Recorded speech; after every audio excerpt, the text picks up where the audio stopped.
Welcome to the CEO Tech Talks podcast, where vision meets impact. I am your host, Ambreen Ahmed. Each episode, I sit down with exceptional leaders who are shaping the future of business, technology, and transformation. This show is about more than just success. It's about clarity, purpose, and those bold decisions that light the way forward. Join me as we uncover the insights, challenges, and breakthroughs from today's most inspiring voices. Leaders who are redefining what it means to lead in a rapidly changing world. This is CEO Tech Talks. Let's dive in. Today's guest is Jake Halusic, CEO of TROFEO. Jake is helping organizations transform the way they leverage technology, process, and people, bridging the gap between business strategy and IT innovation. Welcome, Jacob. Thanks for joining. Hi, Ambreen. Thanks for having me. I really appreciate it. I'm looking forward to the conversation today. Likewise. Well, let's get into it. Tell us a bit about your journey into the cloud and security space and what initially drew you to it. Yeah, sounds great. I kind of stumbled into it, if I'm being honest. I studied entrepreneurship at the University of Tampa, and one of the skill sets I knew I needed if I was going to own my own company was being able to sell. And so I was really looking for a sales job at the time. And I heard a CEO speak of a company here in Tampa called TriBridge, and he talked about how he got funding for the company, how he got it started, how he grew it. And that really interested me. And so I actually asked him to meet for coffee, and we did a couple of weeks later. I took the 3 business plans I had wrote in school, hoping to get funding. And he offered me a sales job. And so that was really my start in tech. I always laugh because I say if the internet goes out of the house, my wife fixes it. So I was not technical by nature, but I was always good with relationships, getting to know people. I loved hearing growth stories about companies. And when I realized how much technology impacted that growth, that's what really drew me to get into tech and really love doing tech sales, but more so just love helping companies grow with technology. TROFEO is a fascinating name. What's the story behind it and what does it represent for your company's mission? Yeah, great question. It's funny, naming a company is really hard. I will say that. I actually had a couple names picked out, and by the time you see if anyone else is using them and search the domain to see if it's taken, it really becomes hard. But when I heard TROFEO, it's an Italian word. One for one, it stands for trophy, but if you look at the meaning behind it, it really stands for high performance, winning. And when I thought about what I wanted TROFEO to be, we really want high performing consultants that go and build solutions for our customers that allow them to then go to market and win. So the word really embodied what I wanted out of the company and ended up fitting really well. And that's why we ended up choosing it. That's a great story. I think the power in the name that you choose and you want it to manifest in your business is critical. It is, and it's fun to build a brand around it, right? Because most people don't hear that background and they see TROFEO and, oh, it's a cool name. So when you tell them, it resonates. But I think when you build the brand around it with what I talked about with consultants and they see the solutions we build, it really fits in, which is cool to see. Looking back at the early days, what was the biggest challenge you faced in getting TROFEO off the ground and how did you overcome it? There was 2 big challenges when we launched. One was economical, just from where we were at in an election year cycle. And companies tend to not spend money in election years just because there's uncertainty, right? And they don't know what's going to happen. So we hit that challenge. And it's not that we were losing deals, but deals were just on pause and no one was spending money. I think the other challenge, which was humbling for me, is I was in the industry for 16 years in the space, selling, building a lot of relationships. And I came into it thinking, I'll launch my own company. I can leverage all these relationships, reach out to past customers, and you're a startup at the end of the day. And so some of the pushback you're getting is, hey, I believe in you. It's great you launched a company, but how do I know you're going to be around in 12 months? And so you have to overcome that startup, nomenclature, which we were able to do. It took us all of 12 months, I think, to get there. But we were able to overcome that challenge. And after the election, we really saw, an uptick in lead flow. I think no matter which way it went, it was just, okay, now businesses can make use cases around it. They know the certainty that's coming. And so we just saw an uptick in spend opportunities, and then we got over the startup hump. And those 2 things combined really helped us to grow. That's a testament to grit and persistence. That's it for sure. Yeah. I think no matter what you do, you got to get used to hearing no, but you can't take it for an answer. You got to find a way to get around the objection. Absolutely.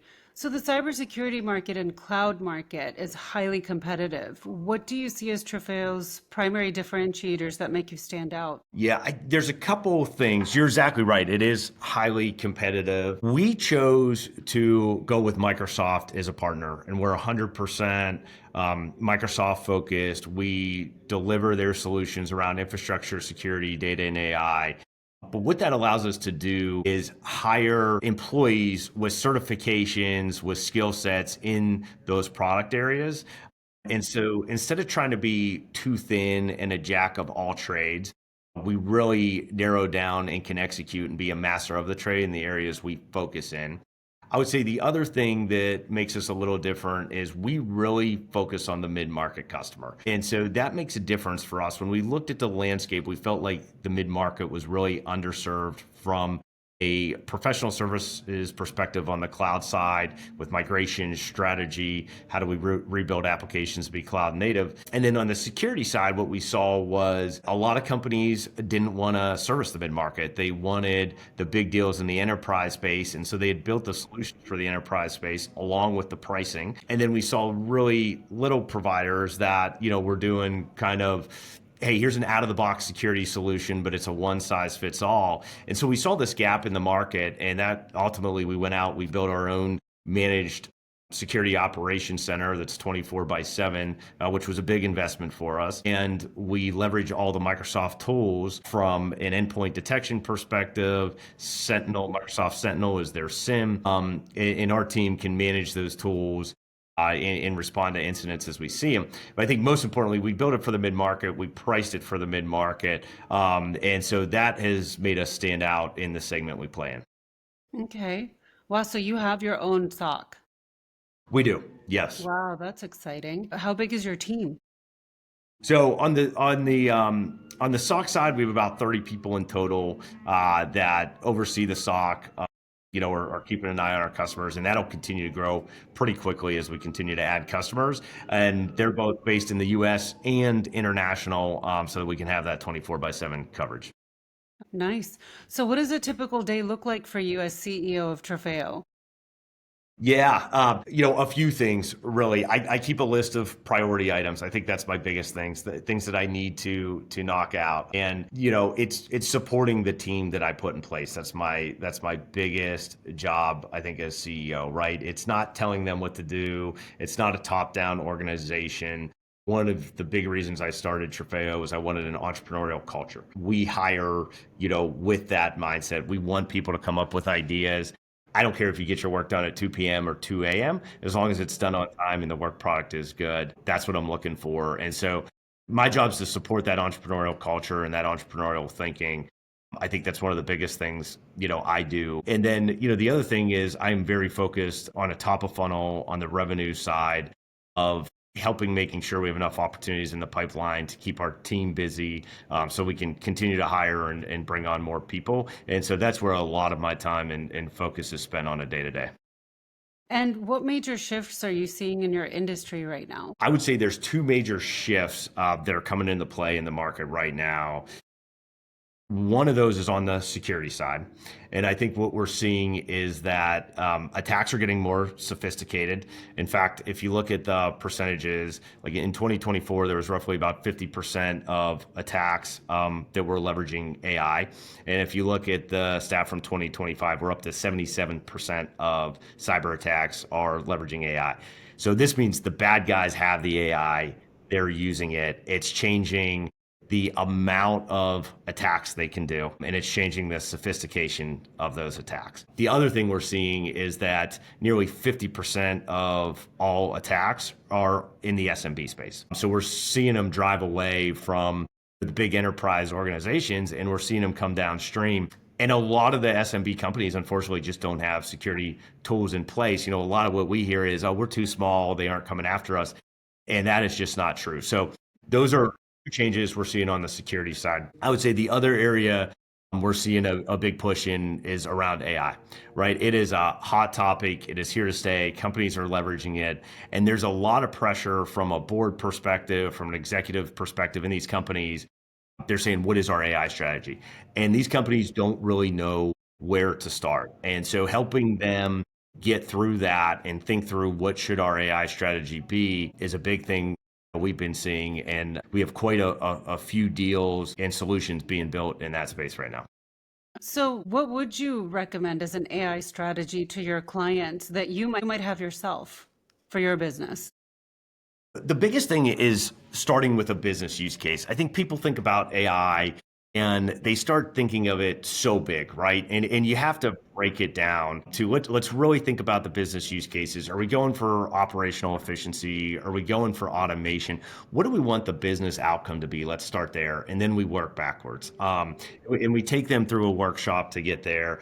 And we start thinking about it from that angle. And what that allows us to do is work backwards to a lot of the AI solutions are as good as the data that you have within your organization. And so a lot of what we're seeing is these companies aren't even ready to implement an AI solution yet because their data is not secured properly. It's not organized. It's not governed. And if they go implement an AI solution, it's going to pull information it has access to, right? And in some cases, it may be pulling, PII information or salary information, that it shouldn't have access to. And so having that foundational layer in place is critical. And so while it starts out most of our conversations as, hey, where are we going with AI? It really leads to, hey, let's get the foundation in place first, and then we can start thinking about an AI strategy. And is that foundation data security first? Yes, absolutely. So a lot of data security, data governance, and really making sure that, again, coming back to the business use case, okay, if business use case is X, what data does it need to reach that business use case? And making sure we have that right data and it's contained. And so the data strategy, data security, data organization, and governance is a huge part of a lot of the work we're doing. I have so many questions about this data security piece because that's a big issue, right? Securing data with the access that AI has to data in any organization. And so are you looking at creating solutions for data security, or are you looking at other companies who have those solutions? So how are you implementing that? Yeah, it's a great question. There's no need to reinvent the wheel and create a custom solution here. We leverage Microsoft Purview, which is a data loss prevention tool that Microsoft has built for this exact scenario. So, it is a great tool. They've invested a lot of money into it. And it's really deploying it in the appropriate way for the use case that you're going for. It can secure data. It can, and not only from an AI perspective, but we're talking about maybe there's an employee leaving and they're trying to put information on a thumb drive or email it to themselves. It can block that from happening. And that's one thing companies forget about. Everyone says, oh man, there's all these external bad actors, which is absolutely true, but they forget about the ones that are working inside the organization. And a lot of attacks can happen from right within the organization. So putting a tool in place like Microsoft Purview not only is great when you're thinking about an AI use case, but also just, protecting the data within your organization on a regular basis. So what's working well for you in your business right now, and what's been frustrating? I'll start with the frustrating. I'm a high growth person and a lot of energy. So, growth, as long as I have this company, will probably never be where I want it. And so I would say we want to grow faster. In order to do that, we need to drive more top of funnel lead flow. And so that'll be a focus for us, right? In an area we always concentrate on. But I do think what's working well is one, our Microsoft partnership, which I talked about. We're 100% tied to them. So that's been really good for us. In the other areas, we do a ton in private equity in the merger and acquisition space. And so that has been working really well for us, where we have great partnerships with private equity firms that bring us in to help their portfolio companies, execute on strategy, make sure they're secured, make sure they're hosted in the cloud properly. That has been working really well for us as a strategy. You mentioned you want to grow and you need to focus on lead flow. What does that look like? What are you doing to get more leads? Yeah, great question. We're very partner focused here. So there's a couple things. One, we will absolutely partner with Microsoft and help them, execute with their customers on the solution. So that'll be a big strategy for us moving into 26, strengthening our partnership with them, driving more lead flow with Microsoft directly. The other thing we're doing is we have a big alliance practice here. Alliances for us are, partners that are out there talking to C-levels that we are also talking to or want to be talking to. And so we train these alliance partners, just to be dangerous enough on things to listen for us. Hey, maybe someone mentions AI or maybe someone mentions cloud, right? And they're saying, hey, you need to go talk to TROFEO. And so in past businesses I've had, we've built these very tight strategic alliance networks with partners. At one of the companies, we had group set up in 16 different cities throughout the US where we would meet once a month, discuss lead flow and different items. And so we're using that same mentality here, right? And we haven't fully built it out yet, but as we go into 26, building out that alliance strategy will be big for us, and then continuing to drive more business out of our private equity channel. Those will really be our three buckets of top of funnel lead flow heading into 2026. Where do you hope to be in the next 6 to 12 months? In addition to what you just mentioned with your alliance strategy. It's good. It's funny. The big thing for us in the next 6 to 12 months, or let's just call it 2026, the word I'm using is execution, right? We've spent a lot of time thinking about analyzing the market, building out the swim lanes we're playing in, which is cloud, security, data, and AI. We are really going to hone down on those three swim lanes, hire the right skill sets in those areas, continue to deliver value for the customers that we currently have in those areas, and continue to find new customers that need help in those three areas. So I would say focus on execution is our big thing in the areas that we're in. We want to be a master of the trade in that space, not a jack of all trades. So it's really narrowing our focus and getting really good at what we do. You had mentioned AI. I want to revisit that part of the discussion. How are you using AI in your business today with all of the folks that work at TROFEO, whether it's sales, whether it's operations? Does AI have an impact on your business? It does, absolutely. I think overall, AI is one thing you can't avoid. Like it is here. I don't think you necessarily need to dive in head first as a company. In fact, I would caution companies, not to. You really need to think about the strategy and what you're looking for from an outcome perspective. But at TROFEO, we're absolutely utilizing AI. I'd say from an operations perspective, just operational efficiency, right? Like we're creating a lot of efficiency with AI tools. We use Copilot quite heavily internally. Okay. And then if you look at our security solution, we have implemented AI within that to be able to, for example, threat hunting. We've implemented AI so that it can detect threats before they're even happening. If you look at most companies, a lot of the threats are actually dormant within inside a company for, a long period of time, which is scary. And they just go unnoticed. But with the AI technology that's built into some of these tools, those threats are found a lot sooner without even human intervention, and we're able to tackle them before they become a problem. And so we're using it in our security solution. We're using it internally for operational efficiency. And then the third area we're using it is we built it into our, what we call an Azure landing zone within Microsoft. And that is really when we lay out a cloud platform for companies. We're standing up a platform that already has policies, procedures, security, governance inside of it that really acts as a cloud platform they can now grow on. But we've automated that process leveraging AI, which really allows us to stand that up a lot faster for customers. So those are a few of the different areas we're leveraging AI. Jake, thank you so much for all the information you've provided here.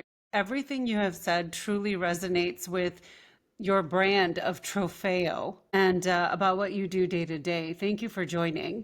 Yeah, thank you so much for having me. I really enjoyed the conversation. To learn more about TROFEO Solutions, visit trofeosolutions.com or connect with Jake on LinkedIn, Jacob Halusic. Thank you. Thank you.